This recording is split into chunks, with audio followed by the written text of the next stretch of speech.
امك فين؟ هتلاقيهم راحوا يجيبوا اكل بتاع المائده. بعدين الكيس اللي جنبك ده ايه ده؟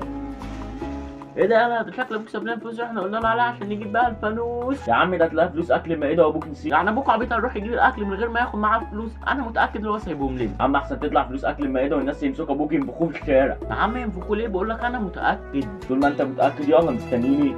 يلا. بس احنا كده جبنا الفانوس، بعد المغرب ننزل نعلق. ايوه بعد الفطار ننزل نعلق. يا رب انا متاكد ان انا سايبهم هنا. انا متاكد ان انا سايبهم هنا. يا كرم هو فانوس ده الفانوس يابا اللي انت كنت سايب لنا فلوس عشان نجيبه. فلوس يا كرم هو اللي انا سايبها لكم؟ دي فلوس اكل المائده. الله غرور رجعوا فلوس واحده الفلوس بسرعه. لا يابا خلاص مش هينفع نرجعها عشان نازلين نعلقه. ده انا اللي هعلقكم.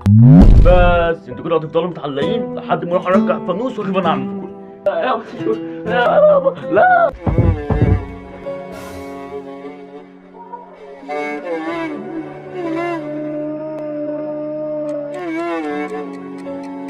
انا مش عايزك تزعل مني. انا لو بايدي كنت جبت لك انت واخوك احسن فانوس في العالم، بس دي فلوس اكل الناس اللي عامله مائده، ما ينفعش اخدها واصرفها الناس ياكلوا وشي ده ياكلوني انا ذات نفسي. ما خلاص بقى يا حاج واد بقى كويس، واخد الفلوس ورجعها عشان نلحق نعمل اكل المائده. لا يا حاج مش هرجع الفانوس. مش دي يا حاج ممكن تبقى علامه من ربنا اللي هو واد وقع عشان اسيب لهم الفانوس؟ طب هتعمل ايه يا حاج بفلوس اكل المائده؟ ما تقلقيش انت يا حاج انا هتصرف. ايوه هتتصرف. هتعمل ايه يعني؟ ما تقلقيش انت يا حاج انا هتصرف. ابيع تليفون ابيع اي حاجه وهتصرف. ما تقلقيش انت. الو.